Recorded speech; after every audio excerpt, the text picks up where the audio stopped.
Welcome to the Phygital Dish, where we serve up fresh insights on how technology is bridging the gap between the physical and the digital, creating seamless and personalized interactions for businesses and consumers alike. Let's dig in. I was thinking about this, the Phygital Dish, the dish best served warm or cold, and I was kind of trying to equate that to like pizza for me. Right, cold pizza is the best. The morning after pizza is so much better than. You can solve this debate for me. I mean, you might be wrong, but what's your preference? Cold pizza, warm pizza? Oh, that's a great question. I mean, it might depend on the kind of pizza, Okay. right? If because in our world we could have breakfast pizza or dinner pizza, but yeah. I will say a good piece of cold pizza goes a long ways. But the first time you open that box and the gooey cheese, that one's a tough one. I got to be honest, that one's a tough I guess it also depends on what you did the night before. That's right. It does depend on what you did the night before. And if I'm in Chicago, a good pizza, breakfast pizza, which is, deep dish pizza was really casserole, right? Yeah. But exactly. To circle back to that, breakfast pizza, and so we know a thing or two about breakfast pizza, and in the C-store space, which we're going to be talking about today.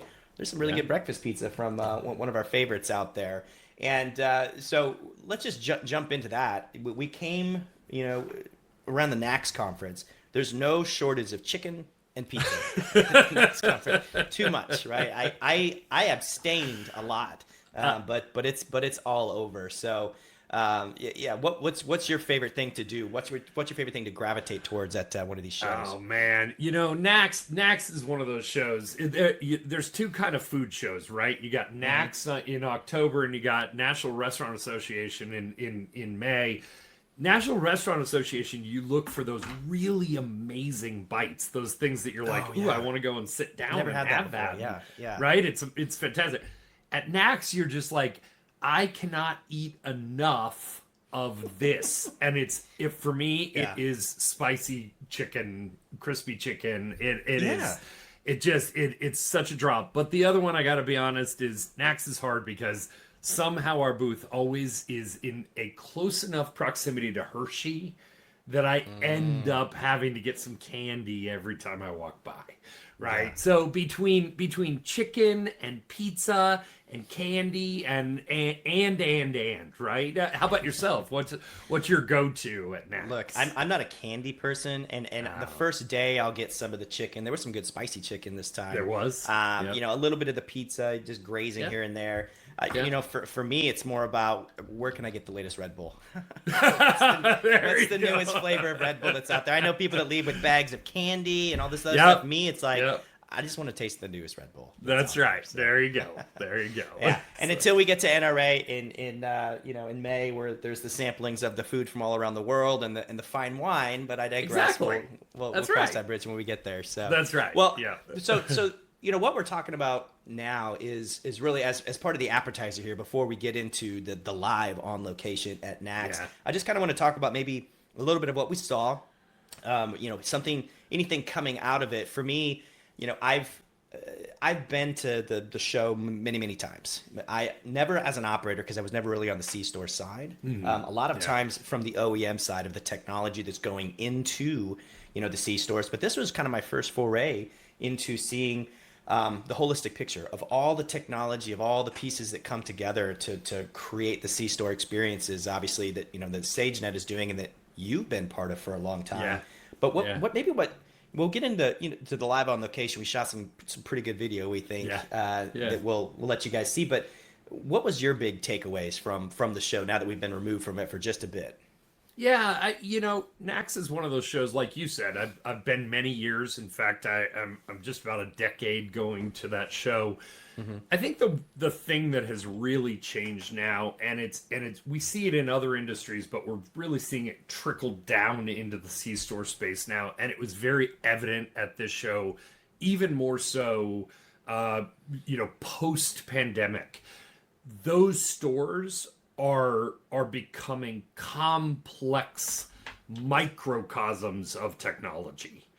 And the amount of technology that those owners, operators, technology teams, whatnot are putting in, 3 to 5, maybe 6,000 square feet of retail space, but then, a 200 by 200 lot or 500 by 500 lot, depending on if, as long as you don't have 900 pumps.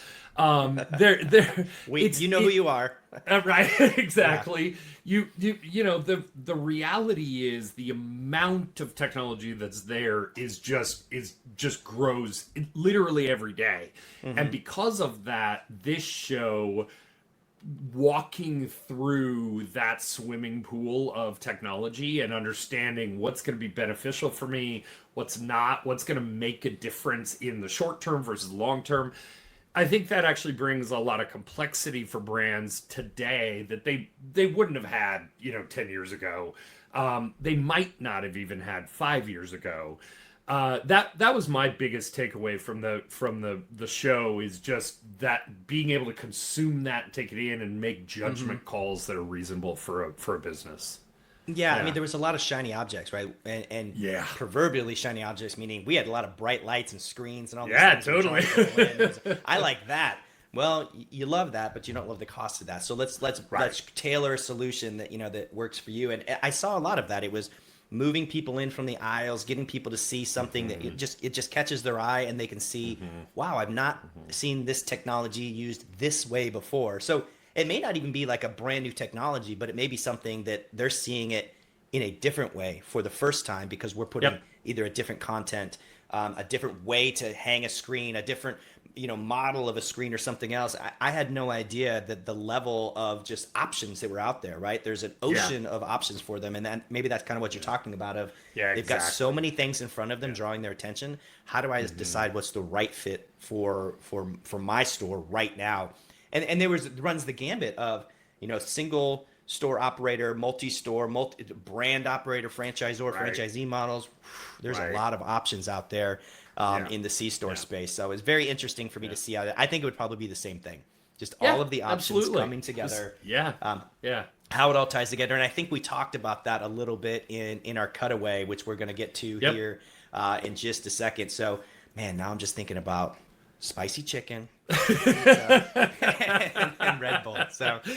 Bull, there you go.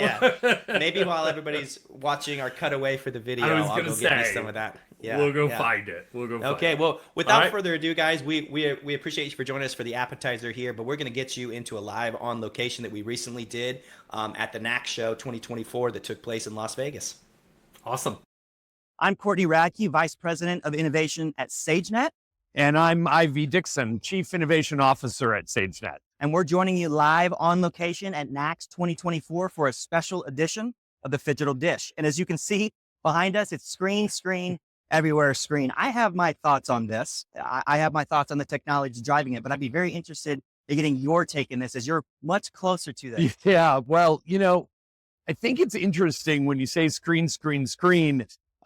This industry has finally found its place with screens, right? But I think one of the problems right now is what's driving the future versus what's real mainstream right now. Right. And even when you look at our booth, right, you look at some things that are really mainstream, but they're really key to the world that they're living in the C-store retail market, like menu boards and pickup stations and promotional areas for CPGs. And that actually leads us into kind of a different conversation. And I think actually what is really driving, and this is what's interesting about the show and also about the conversations we've been having, is most of the people coming to talk to us are talking about this thing called retail media networks, right? And retail media networks, right? The idea of selling advertising by the retailer and making that happen for the benefit of the CPGs. This is the thing that I think takes us to the next step. Not only with the retailers themselves, but with the brands and with the technology infrastructure that's part of that. But when you do all that, then it becomes a different conversation, right? Yeah, it does. Yeah, absolutely. I've seen it. We talked about it earlier of what you see here, 2, 3, maybe 5 years from now will become the norm that's out there. I've seen a lot of this. I've talked about technology as that revenue generator. I've talked about that for a long time. Exactly. But with retail media networks, you're really seeing that. It's not just deploying technology for technology's sake. You're trying to drive incremental revenue to it. You're trying to attract customers, increase that loyalty that's there. It's very interesting to me. I came from the other side of it, from the operator side. I've been on the OEM side, but now I'm here, and it's really interesting to see it all come together. Yeah. Do you think in the years that you've been working in retail, restaurant, even now in C-store, do you see the need for different kinds of connectivity or different kinds of management of that infrastructure to allow for this type of thing? Yeah, you've probably heard me say it often. It's called always on Yeah. connectivity. And it's not just meaning the internet has to be always on. That's Right. absolutely true. Is it up or is it down? It has to go beyond that. Yeah. What are the applications running on my network? What is the experience that my customers have the moment they walk in? Because one time can be a fluke, but can you do it consistently over and over and over again? So you're not just competing with the store up the street, you're competing with yourself and the Right. experience you gave to them last time. So Yeah. the need for increased bandwidth is one thing, Right. but to manage that bandwidth more effectively, Mhm. we've talked about it. I always say that bandwidth is like a paycheck. You get a new job, you get more pay, but you're going to use that bandwidth that's out there. So it's not Exactly. just about putting more into the store. It's Yeah. about using that bandwidth, using your connectivity Yeah. smart, more effectively, more effectively. intelligently. Yeah, Right. absolutely. Well, and I think that also leans into that customer experience Mhm. realm, right? Because I think when and you and I have talked about this as well, you walk into a space and all of a sudden your cell phone doesn't work, but you also then can't get on the Right. Wi-Fi. So then you can't do a Yeah. mobile transaction. That customer experience is lost in that moment. So it doesn't really matter what's on the screens if they then can't have that digital experience while they're doing Exactly. While they're there. And think about it. This may not seem like a big number, but a lot of the digital orders that are going out there, it's 5 to 7% of unique incremental sales through digital Yeah. orders. But we've Yeah. seen a lot of organizations, especially in the C-store space, looking to get 30, 50 or Right. more percentage of their digital sales Right. Right. than the traditional sales. So what happens the moment you walk in? And now, as you said, your cell phone doesn't work. You don't transfer to Wi-Fi. That Right. digital sale now Yeah. becomes like a digital disruption. It Right. becomes a detriment to the experience versus, wow, this was supposed to be cool for my customers. Yeah. And now they're really mad at me. Yeah, exactly. Well, and I think the other piece of this puzzle, and it's complicated actually for both sides of the house, to be honest, is now the forecourt has become even more engaged. Yeah. And as you start to talk about the forecourt, how does that play into that infrastructure from a wireless perspective, but also cellular, and you're combining all these technologies?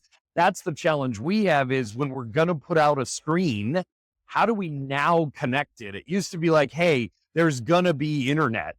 Now it's like, no, what is the internet? Where are we getting it? How's it going to be managed? What are we taking care of? Yeah. How there? fast is it? Does it stretch from the forecourt to the outside? Because now we have screens Exactly. outside. Now we're not even Exactly. just trying to capture them when they're in the store. It's before they ever get into the store. That's as right. they're walking in. Yeah. Wi-Fi on EV charging stations, screens Mhm. beside your fuel tank. Yeah. All of these things have to be connected. They have to be protected as well. Yep. We've seen Yeah. security risks increase Yeah. exponentially. Exactly. With the advent of AI that we have to talk about all the time. Things are getting faster. Things like IoT as well Right. coming onto these networks. It's not just your screens. It's not just your point of sales.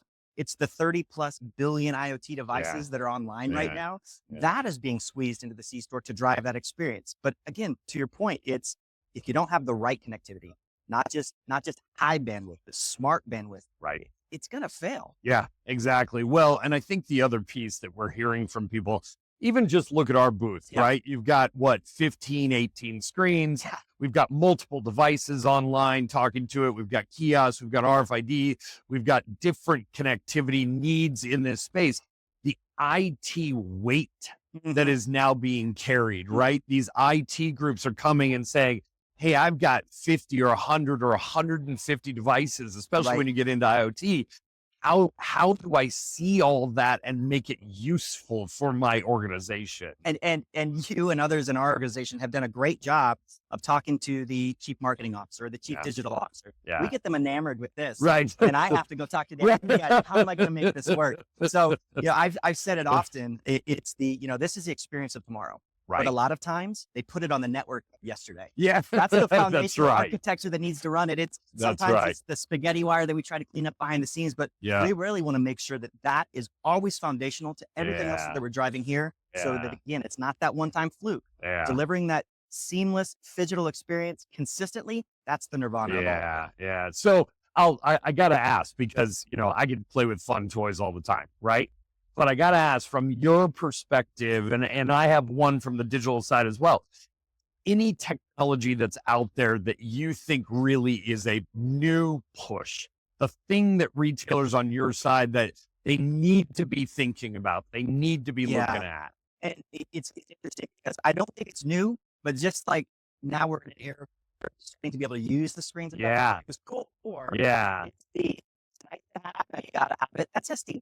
It really is. It's not a new technology. It's been around forever. It's, you know, in the networking circles, it's almost kind of old hat. Yeah. But you'd be very surprised, or maybe you wouldn't, how many organizations are actually utilizing SD-WAN effectively. That is that Lambo on a highway. Right. Sometimes it gets congested and now you're not going 100 miles an hour. Exactly. You want to make sure that you're prioritizing everything effectively. Yeah. So a well-made SD-WAN deployment for an organization it's a thing of beauty. Yeah, that's interesting because I think that also leads us to the other side of the house and customer engagement. Yeah. Right. And that leads us down that retail media network path because one of the pieces of being able to bring all this to life is figuring out the customer going to engage with it.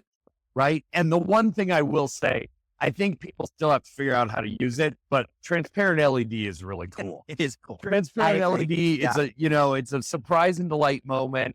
Figuring out how it can be used in the front of stores or on coolers or otherwise. I think this is the technology that might that spark of inspiration. Right. And then you get into the more traditional engagement path.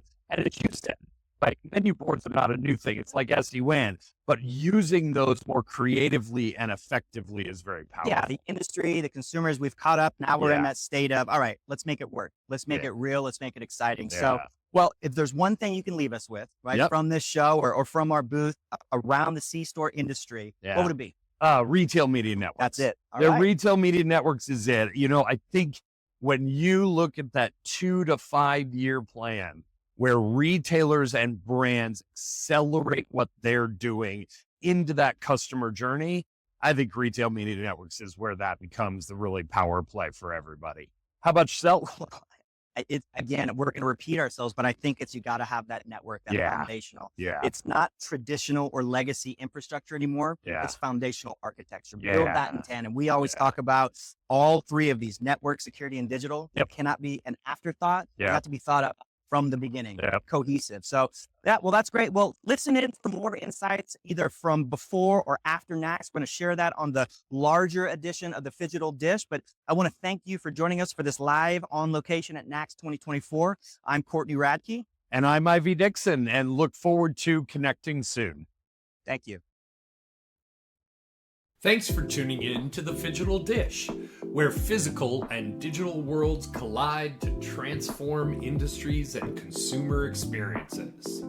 We hope today's episode gave you the insight you need to stay ahead in this evolving landscape. Don't forget to subscribe, share, and join us next time for another serving of industry advice and innovations from the intersection of technology and business.